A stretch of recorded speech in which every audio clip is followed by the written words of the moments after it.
Welcome to Game Crunch, your weekly video game podcast. My name is Mike Anastasia. With me today we have Nick. Hello.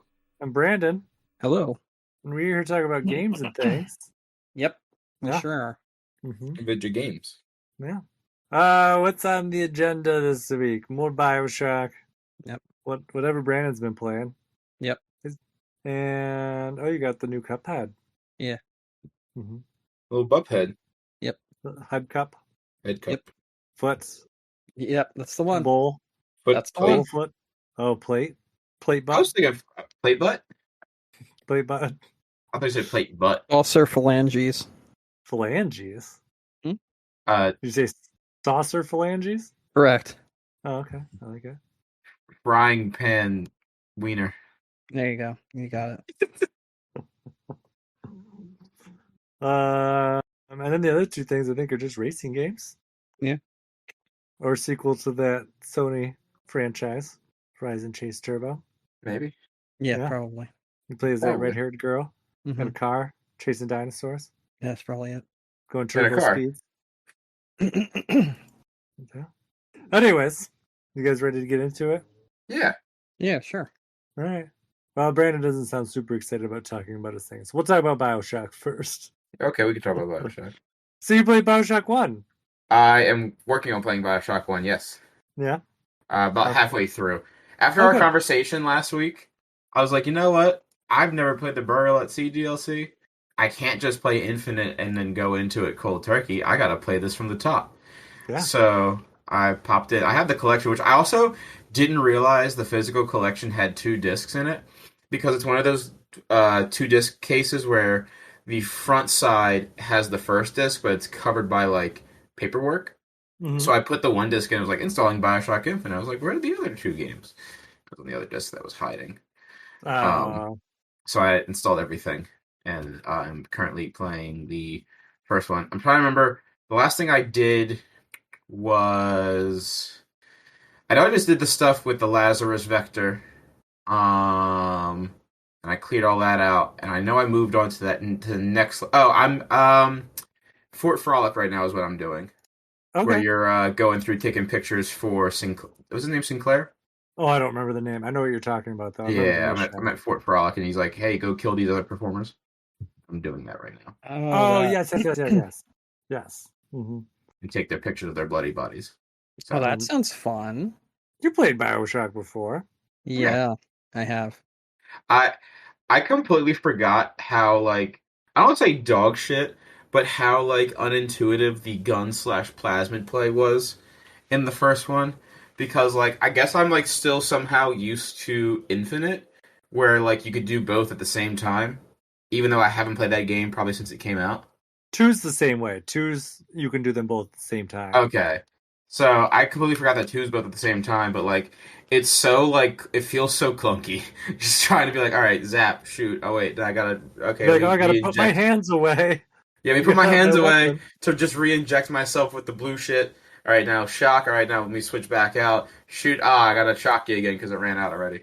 Yeah, no, that was a lot too. And I didn't even remember just how much more streamlined things were in 2. Like, they made a lot of improvements in 2, which kind of actually made me feel better about Bioshock 4, whatever that ends up being. Because I was like, Ken Levine wasn't even involved with Bioshock 2 at all.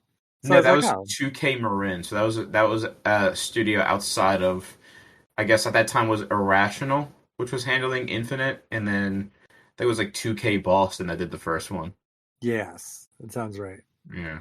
But yeah, no, they did like a lot of nice little quality of life things for 2 like that. Like that was a big one. I was like, oh, it's nice. I don't have to pull this shit out and put it away all the time. Like it's the way that it should be. Yeah.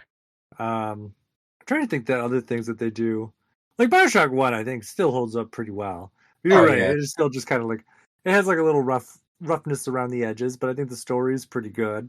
It's kind of one of those more classic game stories. Yeah. That we've had. And I like the world building a lot, which is Rapture and everything they have going on there. Mm-hmm. Like the depth reminds me a lot of, the world kind of reminds me a lot of like Dead Space in some ways. I would say in the feel of it, yes, I agree with you. just kind of that. I think more like the environment stuff. Just Yes. kind of like how it's that big, like it used to be like a big like prosperous world, and it just kind of like collapsed on itself, and the people collapsed on themselves. And it kind of just descended into like madness. Like they just kind of both came upon this idea around the same time, it seems. And it just different settings, 'cause obviously space and like underwater, but it just seems to work really well. Like I think just the way Bioshock handles it is pretty well. I like the kind of like how they take the real world like time frame and kind of like inject it in there too. I think that's nice. Like I liked all the old timey music when like it pops up. It's like, how much is that doggy in the window? Bark, bark. See, I always felt like I mean, just because of the music, I always got Fallout like type vibes from it too. Oh yes, yeah. Yeah. I agree there too. Like I almost feel like the worlds of Bioshock and Fallout could kind of coexist, where like the people who survived the bombs dropping went to like an underwater city, and like that's what that would happens. work. Yeah, I feel like you're just a hop, skip, and a jump away from those two being connected. Yeah, no, really. Yeah. But yeah, no, I mean, I don't have anything else to say about Bioshock 1 because I shared a lot of my thoughts last week. I don't know if you had anything else to say on it. No, I just decided you got me in the mood to play it again, so I'm playing it again. So congratulations on doing that to me. You're welcome. Yeah, I'm excited. I just played through, so I finished Bioshock 2 yesterday. Okay. At least the main story. I booted up Minerva's Den. So I started that because that's the DLC, like the story DLC that they made. Because I figured I'd play through that too, and then but it is interesting how much different Bioshock 2 plays because you are like a big daddy the whole time. Yes. So it changes the weapons that you have. It does have some of they adjusted the plasmid system too, which I think is a little bit nicer because like kind of like the buffs, like you have them all as like one group instead of like, oh, here's your engineering buffs and here's your combat buffs. Yes. So that's pretty nice. I actually ended up using the drill for most of the time this time. I love the drill. It's a lot of fun. So I ended up like tailoring my plasmids around that, just like mashing everything. That was a lot of fun. I think the big sisters are interesting. Yes. And again, I think they do a good job with like the story building on this one too. I mean, I'm glad that they left Rapture after this game. Yes. I don't really know if they did like a third one. Be like, I don't know what else they could do that would still be interesting. But I think what they put together there was pretty nice for it. And is there anything else like super interesting about Bioshock 2? I mean, I think it's a nice step up from Bioshock 1. Like I said, they fleshed out things a bit more. And I think that's great considering it was like a different team that did it. And yeah, I really enjoyed it. I mean, I really want to get into like Infinite. Like that's where I really want to play. I'm like, no, I should finish Minerva's Den first, and then I don't remember. I remember I played Minerva's Den, but I don't remember what it actually adds to the story for Bioshock 2. So it takes place. I think it takes place after Bioshock 2. It kind of adds some side story stuff. It's a nice, well contained like short story. Like it's not super long. And they do talk about some of like the effects of like the plasmids and things like that. And just kind of like working with those things. So just kind of trying to get a cure for that like insanity, I think is some of it. But I think that's the big thing. Yeah. But like I said, it's a nice, short, contained story, and I don't know. I really like it. At least from what I played again yesterday, and from what I remember. Holy shit! What? Yeah. I didn't realize that the Bioshock collection is from 2016. What? According to Wikipedia, Bioshock collection came out in 2016. It doesn't feel like it was that recent. I know. That's what I'm saying. Like, ain't no way. Hold on. Let's do a check. Yeah, September 13th, 2016. Yeah, it looks like on PS4 and Xbox One, it was definitely 2016. That's why I'm like, What? It feels like Are it you was playing so like much is it like a sooner. remaster collection? No, I Or? have it for PS4. So it was originally released on Xbox and PS4 in 2016, and then Nintendo Oh, there Switch you in go. 2020. Oh, there you go. Holy fuck. Yeah. I That's maybe just crazy. feels more recent because of the Switch one. I Yeah. don't know, maybe? Yeah, my guess is more recent because of Switch. But I saw that and I was like, ain't no way. Hey, there Because was a way.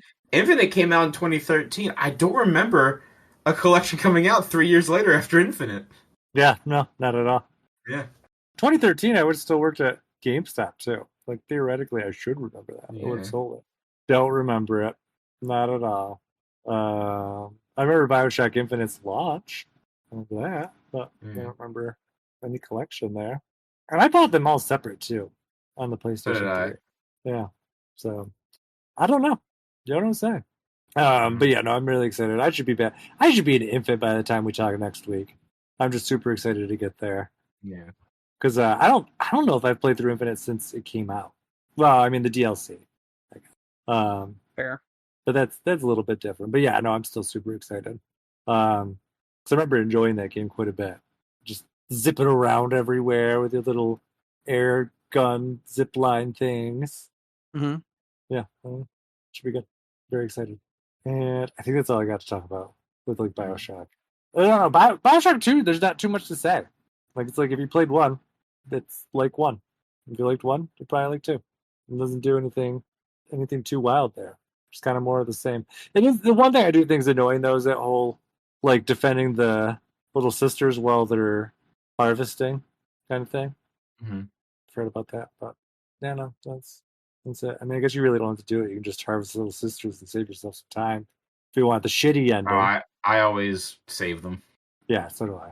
I was reading something too, like the actual like the game makes it sound like it's a huge like trade off. Be like, oh, do you want all this extra atom, or do you It's not want like a lot.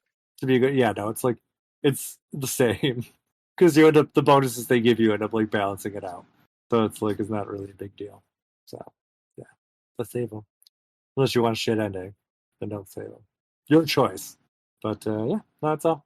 That's all I got to talk about for Bioshock as Okay. well. Yeah. So I guess Nick, you can talk about your Kirby drink. What this is. This is some like pink Jello. No, so do either of you have Kung Fu tea near you? What? No, Do you know what Kung Fu tea is? no. Nope. Kung Fu tea is a bubble tea place. Do you know what bubble tea is? Yes. Yeah. Okay, we're on the right track. All right, so Kung Fu tea is a bubble tea chain where you go and get beverages. And recently they announced a Looking at it right now. collaboration between Kirby from the Forgotten Lands and Kung Fu tea. And you get this, I will post the picture of the one I got today.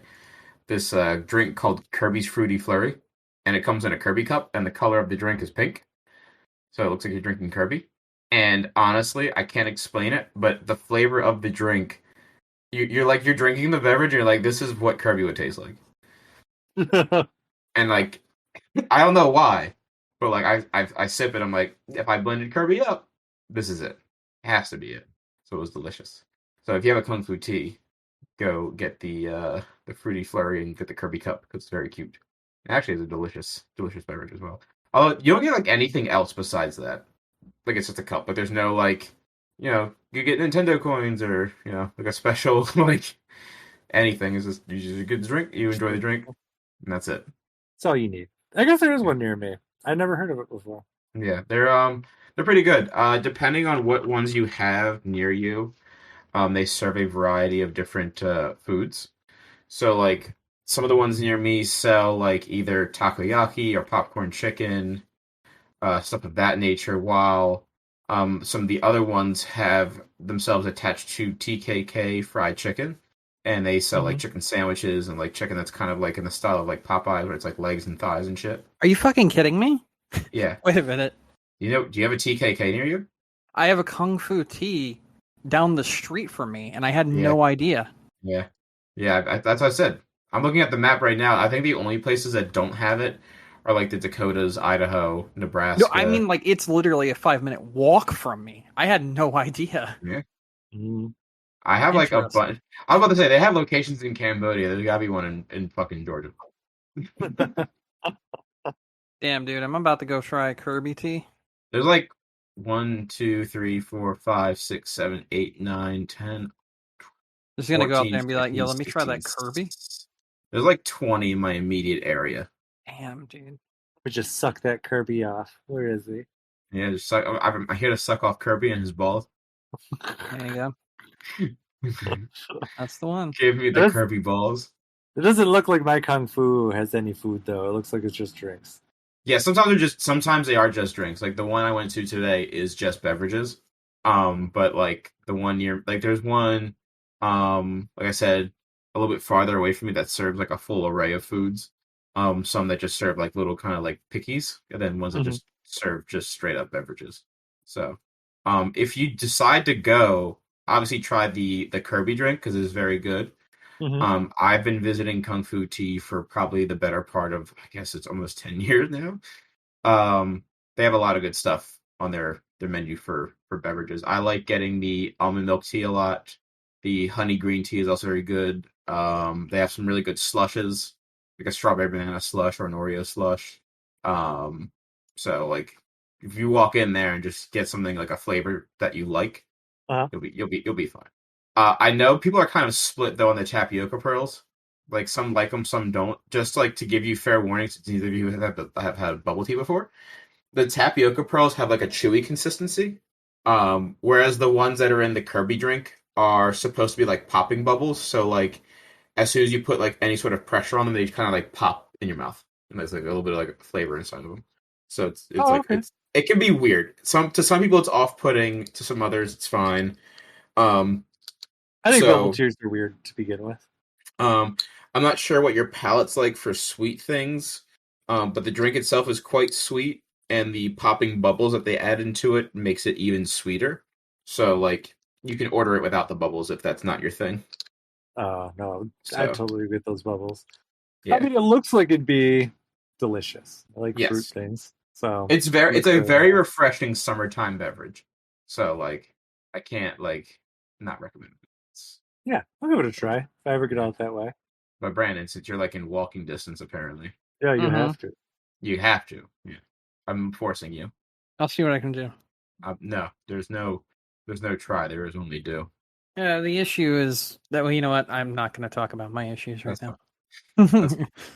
But yeah. But other than sucking on Kirby and playing Bioshock, that's all I've been really doing. All right, Brandon, you're up to bat. Okay. Nick, I'm going to recommend you some games right now. Okay. So, racing games. How do you feel about arcade racing games?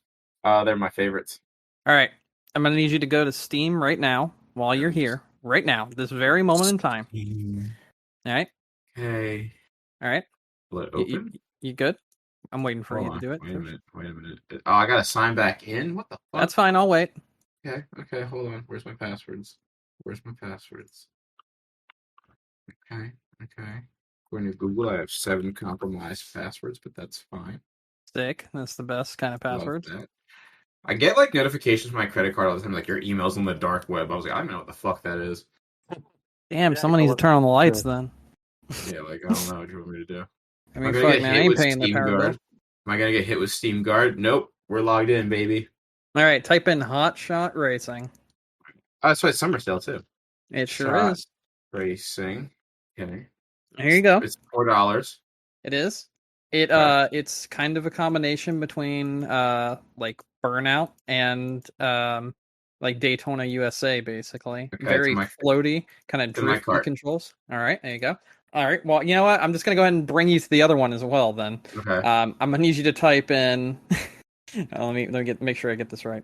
Next, you're going to type in Horizon Chase Turbo. Okay. Yep, and that one's also $4.99, $5, big spender. Yeah. All right, this is Outrun. This is just Outrun. This is just Outrun. Yeah, 100% just Outrun. Yeah, both of these games are fucking excellent arcade racing games.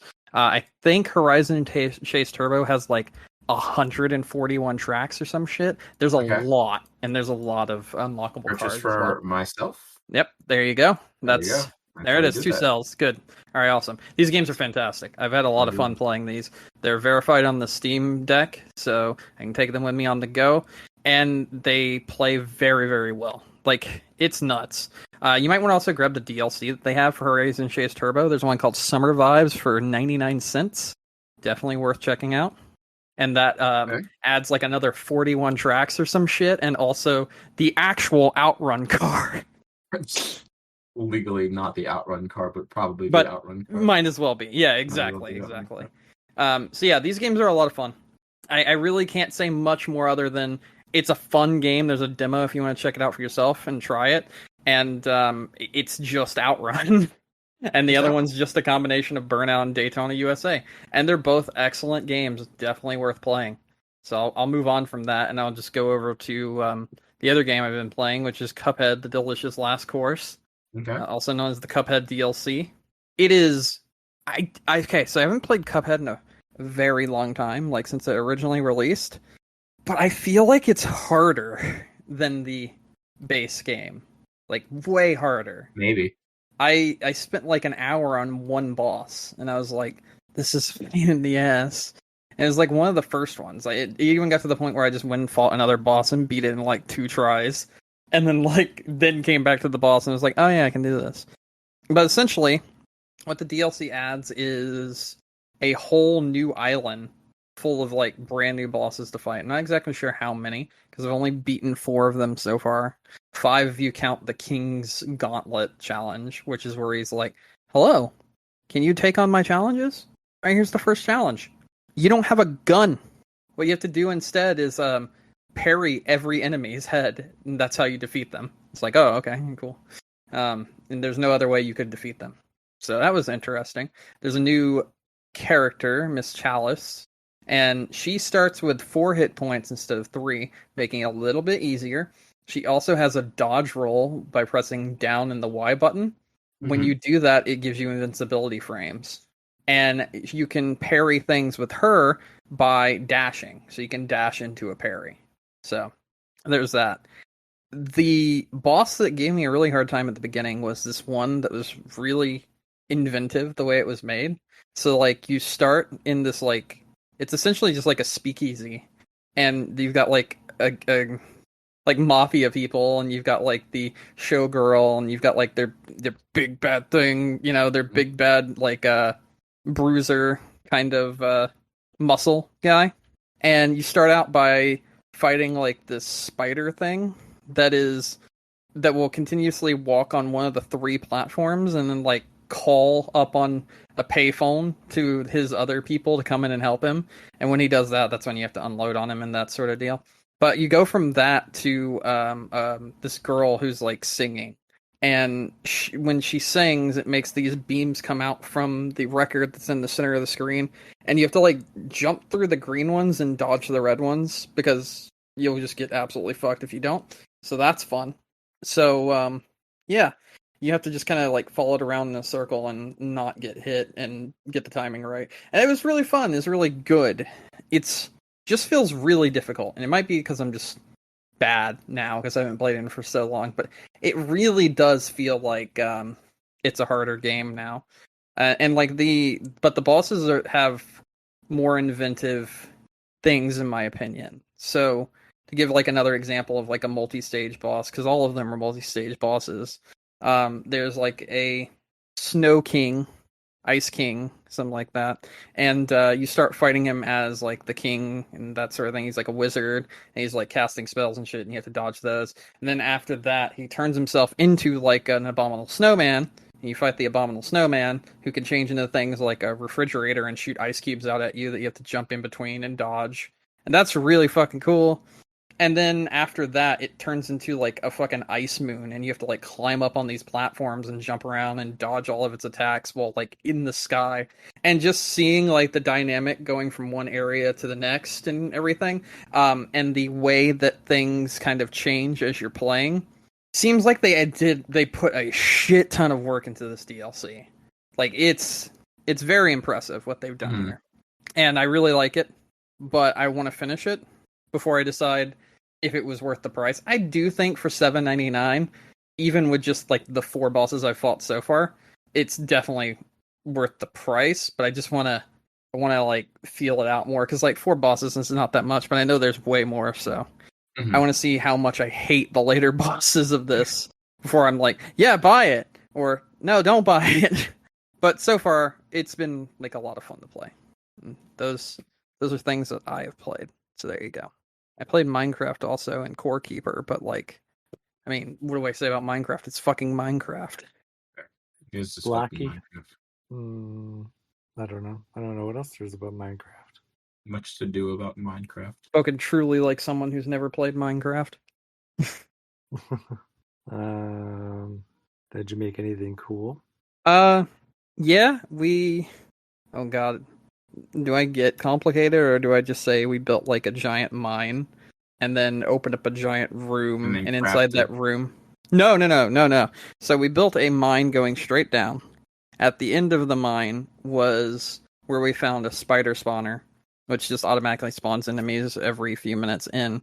And we went into that room with the spider spawner, and we cleared out the entire room, dug it out so it was like a big square, and then put signs on the roof so the spiders, if they go up to the top of the signs, they'll get killed instead of being able to go everywhere else. Then we dropped some water in the left and right to force the spiders to come down into one area, and then we opened up a hole there, and then in that hole we placed like a hopper down below so that when you kill the spiders, all their items will go inside a chest that you place below the hopper, and we essentially made a like kill room so that we could get free XP very quickly. That took like several hours, but that was fun. So yeah. And then we went and fought the Ender Dragon, and then we went to the end, and we flew around on the like floating islands. I mean, there's a lot of shit to do in Minecraft now. It's just like, it's very... When you say Minecraft, people are like, oh, okay, well, it's a game about building stuff. It's like, yeah, but there's just so much you can do now. It's just not something I can be like, yeah, let's just break it down to that. That's fine. So. That's right. I mean, the game's been around for a stupid amount of time now. It just had a new update like a few weeks ago, and that's when we started playing. The new update like introduced these like fucking super creepy areas where if you make a noise, it goes to this like alert, and then if you make like 3 noises, this enemy spawns in that can like one hit kill you. So you have to actually like walk slowly and not jump, because if you like jump, you make a noise, or if you place something, you make a noise, or if you hit something, you make a noise. So you have to be very careful and like place down wool to walk on top of so that you're not making noises, and you have to like it's we literally call it the place a silent place, because the only way you will die is if you make noise. Okay. And it's fucking creepy. It's good though. It's really good. The new stuff is actually super cool. That's all I got to say. Bye-bye. So yeah. Mm-hmm. I guess we're news? Yeah, sure. News. So what are these games that Ubisoft's removing? Well, I guess they're just like, I guess the big thing is, so they're ending multiplayer, like online support for a lot of things, but the reason I put it in here, because I mean, we know it, like old games are going to lose their online servers, whatever. It's just, that's the cycle of like video games, you know, that is what it is. But apparently they're also pulling the plug on DLC for some of these games. And that's going to make the DLCs unplayable, like single player DLCs. So people are kind of bent out of shape about that, and I can totally understand it. Do you know what these games are? I know some of them are Assassin's Creed. Let me see if I can pull up the story, so I can tell you exactly what they are. Da-da-da. Let's see. Oh, this fucking shit. Of course it's like that. See, Assassin's Creed, 3, Brotherhood, Far Cry 3, Splinter Cell Blacklist, Prince of Persia: The Forgotten Sands.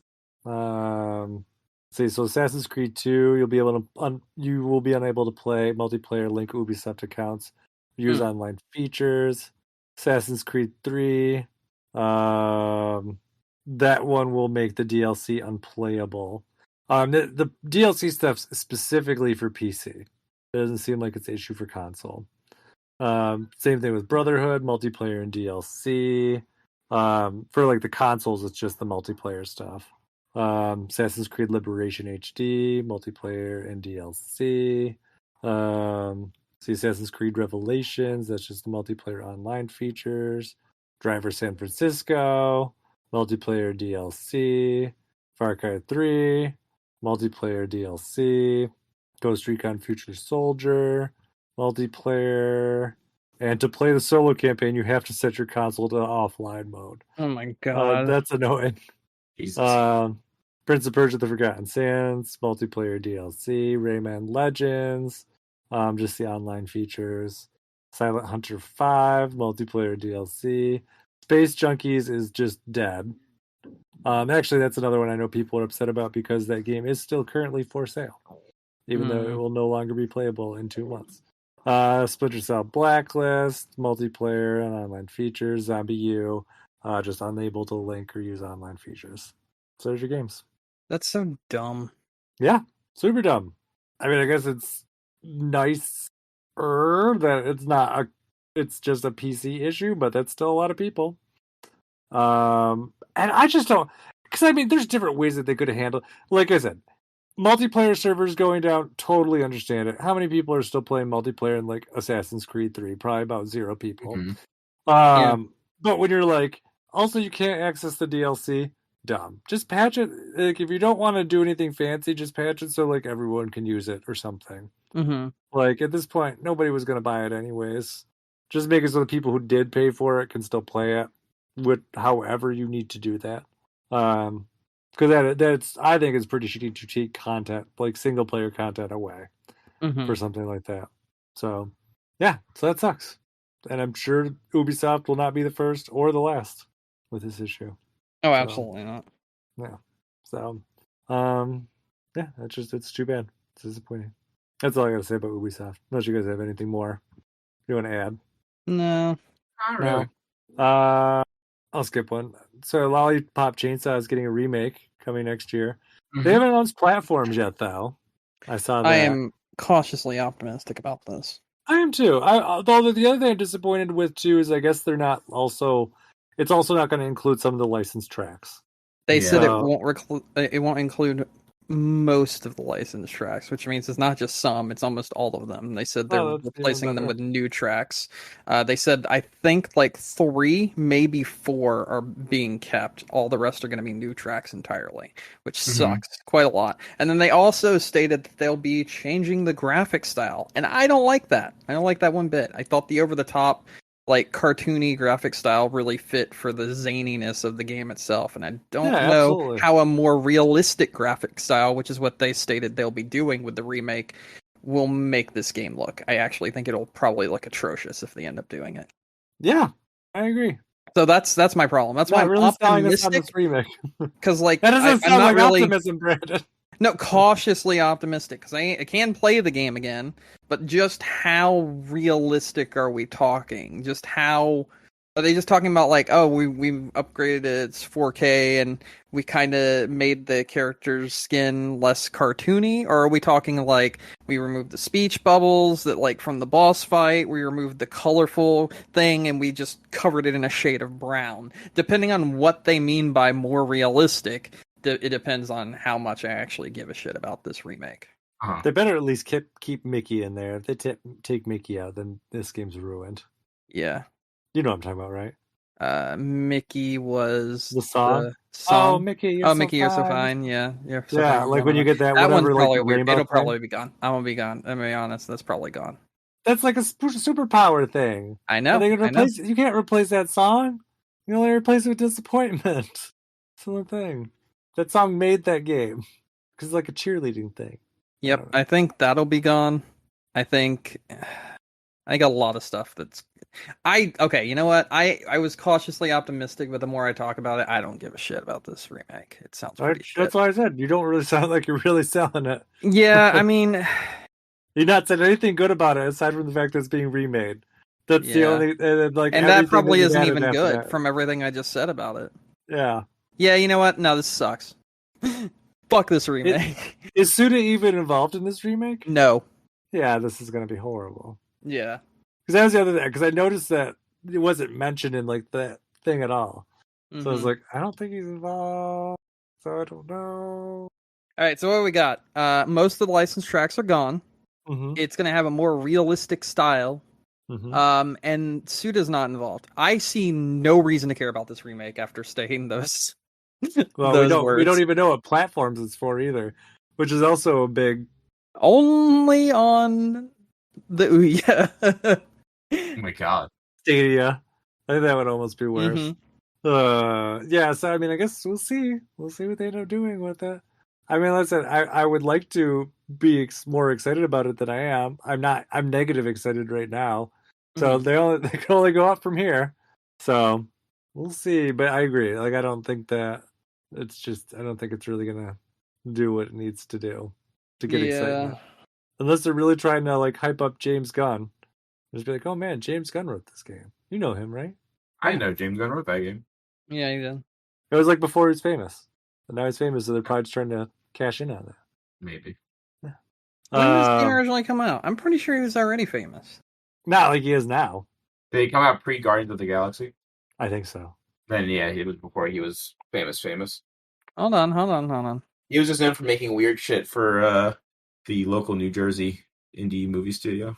He made Super before that, and that's it. Super's really good. He also made Slither. Yeah, Slither's really good too. Mm-hmm. So I'm partial to Trauma films. Yeah, and he was. Schlock, so he worked with what's his name from Trauma. Lloyd Kaufman. Yeah, he's my favorite. He's one of the people that I would love to meet. One of the few 100%. people I would absolutely love to meet. Oh, maybe that's even if it actually really comes next year. Honestly, if this game is coming out next year and you can't even commit to platforms yet, that's also not reassuring. No. Yeah, you're probably right. This game's coming out in 12 months, but we don't know what for. I mean, even if we don't want to like do too many, you could at least be like, yeah, PlayStation 5, Xbox Series X, and then go from there. You can add stuff. It probably would just have to. It'd probably be easier to say PS4 or Xbox One, Switch. I mean, I think that's what they're going to target. I think that's the system that they're going to go for. But like I said, I just think it's weird that they just didn't give any, like nothing at all. Mm-hmm. So, yeah. So stay tuned. I'll let you know. We're cautiously waiting. Yeah, I'm not even optimistic anymore. Yeah. I don't give a shit. But speaking of systems, there might be a new Switch being announced soon. I'm sure there will be. Well, I mean, it has to happen eventually. This again? Yeah, right? I hear this every fucking week. It's not coming. No, shut the fuck up. It's usually every other week, it's just Nintendo Directs. This one, it's like, oh, there might be a new system. So, I don't know. I mean, there's been, how do I put this? There's been a lot of smoke over the last few months, but I think everyone wrote it off because of the OLED thing. But now there's kind of like a lot of smoke. And so people are like, it's probably happening sooner than later. No. But what it is, who knows? It could be just a new, like, it could be like the quote unquote new Switch. Like there was a new 3DS. Or like the OLED Switch. Like maybe it's just a new feature version of the Switch. It could be a Switch Pro. It could be a Switch 2. Nobody fucking knows. But it just seems like something is happening. So just kind of to rewind a bit. I think, well, I mean, obviously we had those rumors from, what was it, Bloomberg or whatever, a while ago. And that seemed like they were working on something that ended up turning into the OLED system, possibly because of the chip shortage. Nobody knows, but it just kind of seems like where that headed. But since then, I think the first thing was when they did the delay for Breath of the Wild 2 and they showed off that new footage, and Digital Foundry's like, what they showed couldn't run on the Switch. Yeah. So that's a big kind of like question mark, because they're like, Nintendo doesn't do this. They don't usually show stuff that doesn't run on their systems. So that's kind of a big question mark there. You had the thing from the stockholders meeting. What was it? A week or two ago? I don't think we talked about it, did we? No. About the whole, not that there was really anything exciting at the meeting itself, but the fact that Nintendo has spent more on like supplies than they did before, like the 2019 like OLED launch. Not 20. That was a light. That was the last time they had a significant one, and this was significantly more than that. Like they spent more on manufacturing costs than they had before the Switch Lite went out. So that seems to point that they are beefing up for some manufacturing things significantly all of a sudden. So that is kind of another thing. There was something else I was just going to say too. I was just like, oh, that's kind of hinting towards it too. But anyways, the big thing now is apparently Nintendo has delisted the uh, announcement videos for the Switch OLED and the Switch Lite off their YouTube channels in multiple regions, which is, I guess, what they did before the OLED was announced. Because the thinking is, if a new thing is announced, then people will go. They want them to direct them to the right video, so they hide the other ones, so that you don't actually go the wrong ones. So for at least 2 days, possibly longer, those videos have been private, so they are no longer accessible. So now people are like, oh, well, what other reason would they have to hide these? I don't know. Someone could just be fucking with them. That's a possibility. But it also is possible that they are going to announce something. So, or maybe they just like fucking accidentally privated them because they were stupid and they were trying to private something else. Yeah, but isn't it a lot of work? No. I mean, I can look at our YouTube. No. Well, no, but I mean, those videos wouldn't be like next to each other. Be like, oh, let me just private these two on the list. You could search the name of video, and you. It's weird. Like, I would say if it wasn't both of them, then I'd be like, all right, well, whatever. But the fact that it's both the Switch Lite and the Switch OLED, I'm like, all right, well, somebody went out of their way to private those videos. And also with them being in like multiple regions, too. Yeah, because that's even like different branches doing it, not even just one. Yeah. So it's like it's a concerted effort to kind of get rid of them. Let's see. So yeah, I don't know. Listen, maybe it's a coincidence, maybe it's not. But it seems like there's been a lot of smoke for this lately. Does it mean we're going to get anything anytime soon? No. I still think it kind of reinforces my theory about Breath of the Wild 2 being a cross-generation game. Yeah. Because, like, the Switch at this point is 6 years old now. And, like, we're at that point. So, I think that's what it's going to be. I think they'll probably do their big, like, actual direct maybe sometime this month, and then that's when they'll show that off. I mean, I could see them even doing like another mini and being like, hey, here's a new system and here's a few games that are gonna do it. Like I said, the question is whether or not it's a pro system or like a sequel. I mean, it could be some sort of like system upgrade, but I update. But I think it's probably more like either a pro or a sequel, and it's gonna be one of those two things. Yeah. But I do agree. If that's what they're doing, then Breath of the Wild's definitely probably going to be in there too. And maybe if they have any big, like, fall stuff that might take advantage of it, like maybe they would show that with that as well. Like maybe the Metroid Prime remaster was made with this in mind. I would shit myself. That was amazing. The day one. Fuck yes. So yeah, I mean, I could see them doing something like that too. And Nintendo has, like, July is a time frame where they do like to announce like system updates.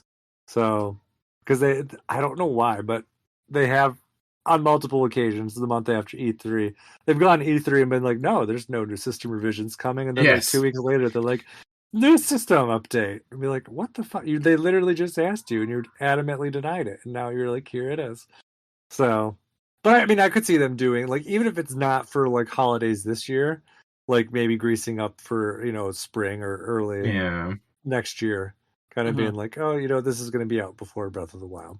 I think a lot of that will depend on if it's a new system, if it's a pro system, or if it's some sort of revision. If it's a revision, I think it will probably be out this year. If it's a pro system, maybe. But I also think it depends on if they're going to have any software that's going to use it this year. Because if they're not going to have any software that takes advantage, then there's no point. Yeah. So, and the back half of Nintendo's year, as we pointed out, like for at least Nintendo-centric stuff, has been kind of, aside from Pokemon, there's nothing in that like last quarter. So, I mean, there's room for them to be like, hey, here's something fancy for this new system you're getting. Well, maybe Bayonetta 3 will be out. I don't know. Yeah, maybe. I don't know. It's easy to speculate, but it's hard to guess. Nintendo's just very unpredictable. You never know. So that is the weird thing about them, is like they could legit just be like, surprise direct tomorrow, brand new system. They could. Not even that. They could just be like, "Hey guys, here's something on." Actually, a Nintendo tweet popped up while we were just talking about this, and I was like, "Is this it?" Because I would shit my pants. Hilarious. But yeah, I could totally even see them just dropping, like, if it was, depending on how big it is, like, they could even just drop it on Twitter and be like, "Oh, hey guys, there's a new Switch revision coming out next year." Like, that's what they did with the OLED. Like, just dropped it in, like, a tweet. Here you go. See you later. Like, no big deal. Yeah, so, I mean, who knows? Who knows?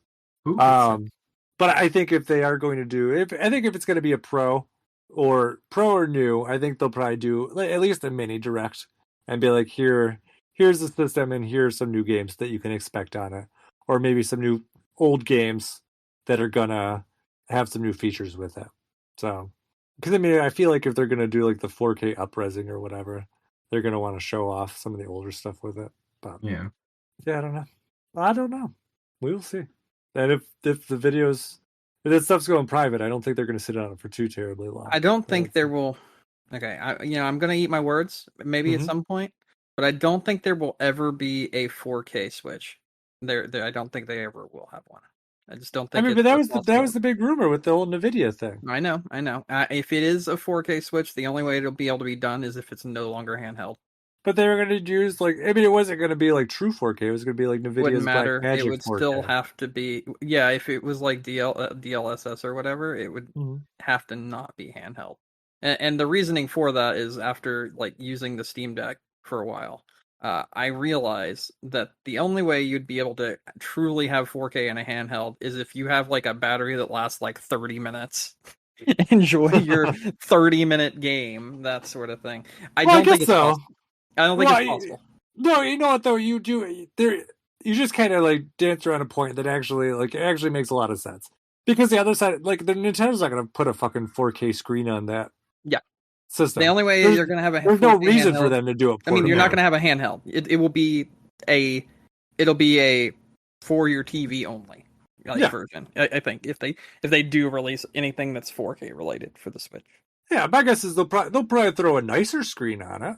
But I don't think, you're right. They're not going to go up to that resolution on handheld. Yeah. And it would definitely be like a for your TV kind of thing. For sure. Yeah. Like that makes a lot of sense, actually. And then when you look at that and think about that, then is it the Switch anymore? What do you mean? Is it truly the Switch anymore? The Switch is all about switching out, the controller, switching out from going handheld to on the screen. And would it still be the Switch if it's a console on TV only thing now? I don't think it would be. I think it'd have to be. Well, I mean, if it's still playing the same game and just changing the resolutions by plugging it in. What I mean is it misses the entire point. It's just like, we're calling it a Switch because we have the brand, but like for what they originally called the system, the Switch 4, it's no longer that. If it's just a home console again. But I mean, if I'm playing on my TV, let's say like I plug it in Breath of the Wild as 4K or whatever. And if I can pick it up and play it in, I don't know, some like 1080p or whatever. Well, that's what I'm saying. If it's 4K, you're not getting that. Unless it's like a dock extender or some shit that also has like the actual like internals built into only the dock and the system itself is just nothing. Then I guess that makes sense. But like if it's like the system itself, you can't have 4K on a handheld. I just don't think you can. And as such, if you... But I mean, is it? My point is, like, it's not going to change the gameplay with what they're theoretically No. What I was saying is, like, it was called the Switch because you could switch it up from being a handheld to a home console and that sort of thing. Or you could switch off the controllers and put them on the thing to carry it around. But if you have something that's a 4K system, that's not going to be a handheld. And that's no longer a Switch. Maybe the new one's going to be a bit kinkier. It'll be like sometimes it's a top, sometimes it's a bottom. But I think that's exactly what you said though, Brandon. Like it wouldn't be able to do the 4K unless it's plugged in. Yeah, so then you'd have to be like the 4K like console part is the dock and not the system itself. And then once you unplug it, then it just goes back to like 1080p or whatever. I mean, it's not terribly different than what the system does right now between handheld and docked, aside from the drastic change in resolution. Because, I mean, if you like a lot of games, they're docked, they're 1080p, and then they go down to 720 once you're on handheld. 4K is overrated. Yeah, it is overrated. That's what I'm going to say. There's no point to it. 1440p, I think, is the sweet spot for everything right now, in my opinion, because I think 1440p actually does look pretty damn good, and also a lot of the consoles are just doing up-res 1440p with a higher frame rate when they do the non-native 4K, and when you do native 4K, it looks really nice, but it like loses a lot of performance, and it's not worth your time. Yeah, and I mean, I think, just realistically speaking, that processing power they use to do 4K, in most cases, would be better spent on, lighting and physics and, things like that, more practical system applications. I think I'd rather just have a more solid console and not just like focus on 4K. Focus on the actual fucking chipset you have inside your console. Give me a higher frame rate, so I'm not running most things on my Switch at fucking 15 to 20 FPS, even when it's a first-party title. If you can do that and get it to a stable 30 or even a stable 60 with a higher like a better chipset and that sort of deal. And have it handheld still be in 720p, but being able to actually have that like high frame rates also in 720p, I wouldn't give a shit, because Nintendo isn't about power. Nintendo isn't about high in refresh rates. Nintendo's about having solid games, and right now the Switch, it really can't have solid games. It's just too old for the games they want to release at this point, because the processor that's in the Switch itself was already outdated when they made the Switch. And now it's just, like, laughable at best. I know we go around in circles with this a lot, but I mean... I don't think there's any way to say going around... I don't think there's any need to go around in circles with this anymore. If you look at, like, current games that have been released on Switch, it's not even an arguable point anymore. But this is what I always tell you, Brandon. You build the games for the system that you're making it for. I don't disagree. Like, if you're trying to downport something on the Switch, yeah, you're gonna have a fucking hard time. Well, that's not even what I'm talking about. Like, look at Xenoblade Chronicles 2. Look at Xenoblade, in general, the remake of Xenoblade. Look at like the third-party games that you're getting. Look at even, like I said, like even look at the first-party games you're getting, or the third-party games that are for Switch only. They don't run well because the system can't push it well. You can't run things on the Switch like Unreal Engine 4 with a solid frame rate. You can't run things on the Switch like Unity with a solid frame rate. And because of that, it's a directly inferior console until you get a better chipset in there. Most of Nintendo stuff runs perfectly fine on the system. It does not. I would agree with you about 3 years ago when we were in the Mario Odyssey days, but it does not anymore. It absolutely doesn't. What first-party games come out that you think runs like garbage? No More Heroes 3 ran like absolute dick. Not a first-party game. Okay. All of his games run like shit. I think the smoothest game might have actually been Throwback Lollipop Chainsaw. Although that is true. Yeah. That is true.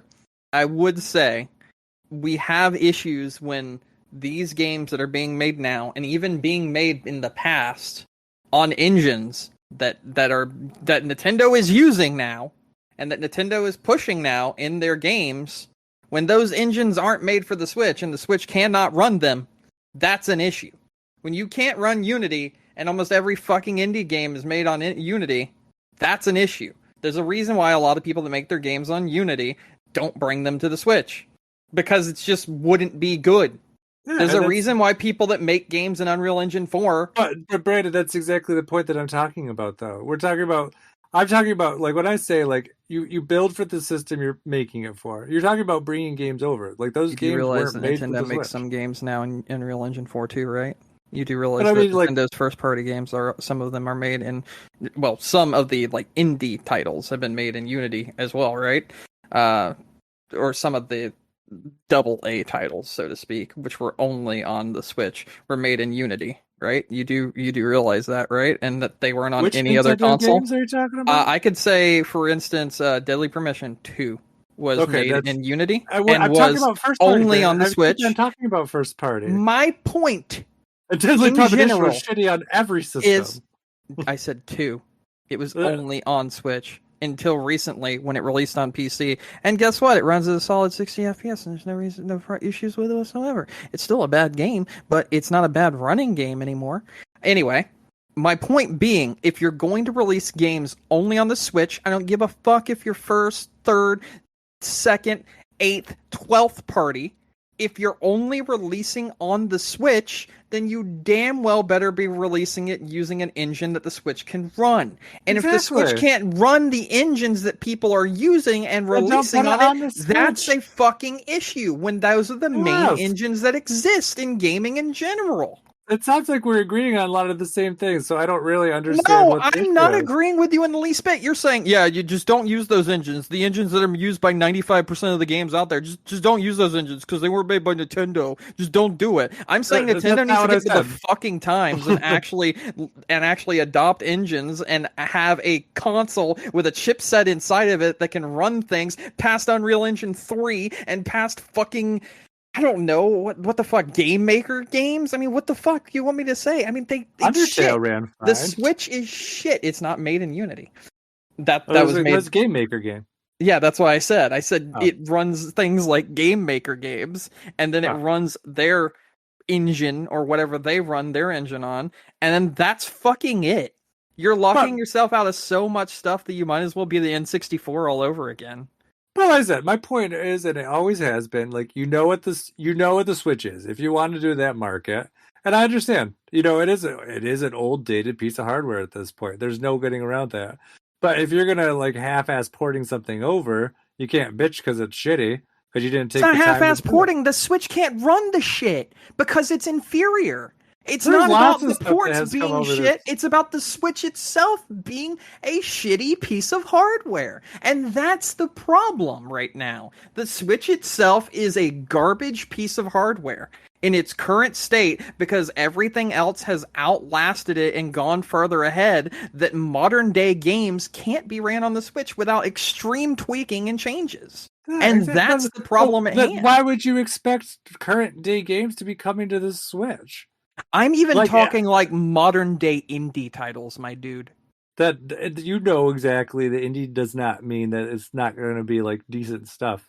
Like that's just unless you're talking about like I don't know, like Binding of Isaac, like that style of game. Yeah, I am actually. I'm talking about something like I know Nobody Saves the World. I think is on the Switch, but I don't think it runs very well on the Switch. That's a really good game, by the way. If you haven't played that, you definitely should. But don't play on the fucking Switch. What I'm saying is there's no fucking point to even having this argument with you. It doesn't even matter. You're just going to be like, yeah, well, then don't put it on there. And it's going to be like, well, eventually it's going to be like having like an iPhone 2 and being like, yeah, well, if you can't make games that run on the iPhone 2, then don't put them on there. And it's like, dude, like your hardware's so fucking outdated. That's the issue. It's not an issue that like... I don't understand. I don't know. I don't understand why you're complaining. It's an issue that Nintendo is still releasing these games. Systems. Yes, like, and I'm saying Nintendo stuff their shit like, straight. Kirby not focus on 4K. They need to focus on making a better fucking product. That's my entire point. Out yet, Brandon. We don't even know. We don't know anything about whatever they're putting out. No, that's why I'm saying. I know that's speculation. That's why I'm saying, and that was the entire point of this whole thing in the first place. Nintendo doesn't need to focus on resolutions. They need to focus on making a better product. That's probably why they're just talking about making it an up-res thing as opposed to like making That's focusing on resolutions. If it's just a back end on the chip, then who fucking cares? If it's the same chip that we have right now, that's bad. That's the problem. I mean, it won't be because they don't make that chip anymore. I know. That's why I said if we still have that chip that's from 10 years ago and they're like, yeah, new console, put a 10-year-old chip in it. Buy our shit at $500. No, I don't think anybody. Idiots. I don't think anybody thinks they're going to put the same. No, I don't think they are either. But I think they would at the very least have to have something like, oh god, what's the current chip they have in the Tegra X2? I think so. Current chip in what? I was thinking the NVIDIA Shield, the current one that exists. Yeah, that's the Tegra X2. Tegra X2, yeah. They'd have to, at the very least, have to use something like that. Because basically, if they wanted to go up from the chip they currently have, the best way to do it would be to use like. But I mean, let's be honest, though, Brandon, too. Like, Nintendo's not going to stick innards in there that are comparable to like the current consoles. Well, no, of course not. Of course not. You'll get like PlayStation 4 at best. No, that you're not even going to get that. If you're getting a Tiger X2, you're not even getting that, and that's about as far as they could go with the way their current hardware is made. That's why I was saying if they were making a new one and they were doing something like they wanted to keep it around the same thing as the Switch, as it is right now, doing the Tegra X2 would just make it so you have like better running games. It wouldn't be better like super higher resolutions or anything like that. It would just make it so the system would be what it needs to be right now, more so than anything. It'd probably make it so a lot of the games that are streamable wouldn't have to be streamable anymore, and then they can re-release those as non-streamable games and make another $60 off of them. Okay, some of the stuff that's streamable doesn't even need to be streamable. There's no reason for Kingdom Hearts to be fucking streamable. Well, okay, actually, there is a very good reason why Kingdom Hearts is streamable. Because and you know it as well as no. You know it as well as I do. Square Enix is lazy. Oh yeah. Well, I mean that was the big thing with Nier. Like a lot of people were just like, what the fuck, Square Enix? You could port Nier Automata to this thing and make that work, but you can't. You could only make Kingdom Hearts streamable. To be fair, Nier is a Platinum game that's published by Square Enix. So Platinum probably was like, no, fuck you. We're not making this streamable. Yeah, well, I mean, Square also had to greenlight it, though, too. That's true. But Platinum probably was like, yeah, we're not going to do it unless it's not streamable. Plus, if you played Nier streamable, it's such a fast-paced game. How the fuck would you do that? Also, and I meant to bring this up last week, and I just remembered it now. And I feel like you probably have mentioned this at some point, and I never remembered it. But, like, Nier's a fucking Drakengard spinoff? Yes. Yeah, that just blew my mind. You never knew that? I think you said it before, but it just came up again when the news was last week, and I was like, I'm like, this sounds vaguely familiar, but I totally forgot about this. Yep. And both Niers are. Yeah. The first Nier is like way more in your face about how much of a spinoff it is. The sequel, which is a prequel, is it? I don't remember. I don't know this fucking logistics, but that Nier, it's just like little things here and there that are kind of hints to it. But the first Nier, Replicant, that one's just like, it straight up tells you basically, hi, I'm a Drakengard spinoff. Well, I guess there you go. I forget about that series too. It's been a long time. They're both good series. You should definitely play them. I might do Nier, but I have no interest in Drakengard. That's fair. Anyways, now that we took that detour, I guess stay tuned for whatever system might be coming. Or nothing. Also possible. Or nothing to get exciting about. Also possible. After the OLED, nothing last year. So, I don't know. That's all I got. Yeah. Do you guys have anything else? No, I got nothing else. No? You ready to wrap up? Yeah, I'm good. All right. Well, thank you everyone for listening to us tonight. Don't forget you can find us on iTunes, Stitcher, Google, Amazon, where you get your podcasts. You can check us out on game-crunch.com. Or if you want to reach out to us, we're on Facebook, Twitter. You can send us an email at gamecrunchcast@gmail.com. Brandon. Hey, how you doing? Good. Any final thoughts? This week marks the beginning of me streaming by myself for quite a few days. What was it you said you were going to stream by yourself? I'm thinking doing No More Heroes 3. I'm thinking. Oh, yes, that was one of them. Like just from beginning to end, just sitting down and doing all that. I'm thinking of doing Katamari, just like any of the games I have of it. And I don't know what else yet. Maybe some rhythm games, because I haven't really played any rhythm games in quite a long time. And yeah, I like rhythm games quite a lot. But I was just going to say, if you want to come join me, you can join me at twitch.tv/Kagato Asuka, KAGATO ASUKA. And yeah, it would be nice to have some people join. We also have a Discord, which is the Streaminators. And I guess I'll just shout that out as well. I don't know how the fuck that people can join Discords. I'm too old for this shit. Does anyone know how they can join Discords? By sharing a link. So only by sharing the link. All right, well. Typically, yes. If you check out so like if you post it to like your Twitter or your Twitch or whatever. Yeah, I'll just have it on I'll have it linked in my Twitch and you can come join that if you'd like. Well, I learned with Robert those links are only good for a certain amount of time too. Some of them are. You can also get permanent links. Oh, okay, that's good to know. Because I sent him one, and then like when he finally went to go connect, because we had that, we were off by like 2 weeks. Then he's like, "Damn, it doesn't work," and I was like, "Oh, oops!" I'm like, I checked it the day before, and it was fine. But yeah, I guess good timing. Yeah, so go check out Brandon's streaming, and maybe I'll actually finish No More Heroes 3 this time. Maybe I'll actually finish anything. Who fucking knows? Doubt it. Yeah, honestly, me too. You're almost as bad as Nick. Nick's just the one who gets all the shit for it. Yeah, you're not wrong. Yeah. Anyways, speaking of Nick, any final thoughts? Nothing.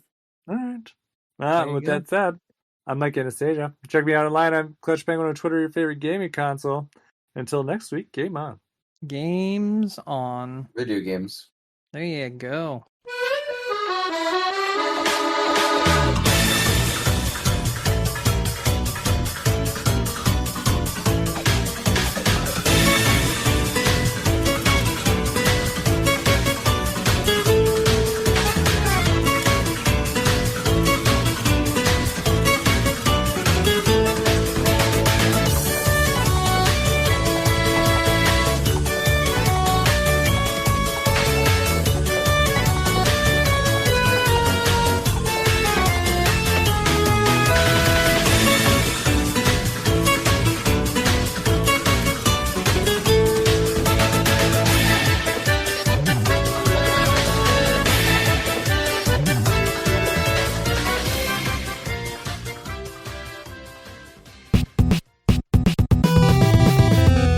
To explain the issue that I was having, we were driving.